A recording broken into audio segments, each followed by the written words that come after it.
Hello, this is Patrick Waddell from Home Inspection Carolina. Inspecting a house today, had some good things to show you on our roof, things to look for on a roof inspection. You know, a lot of people say, I got a 20-year roof or I got a 25-year roof, and many times in this climate, they will often last about 5 years less than whatever they're rated for, just depending on the type of weathering that we receive.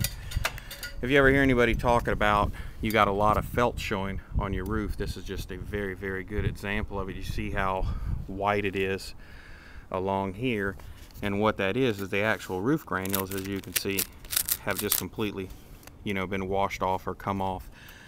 This could be from faulty felt. It could also just be from normal aging and weather. This house is about 16 years old. We got multiple torn shingles. Another torn shingle here. Got some wood rot around the window frames and casings. You've also got a good amount of wood rot around the trim work.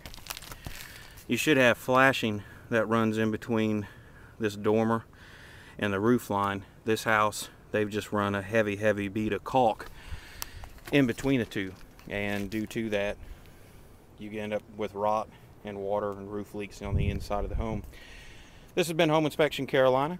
If you have any questions or you need a home inspection report, please feel free to give us a call.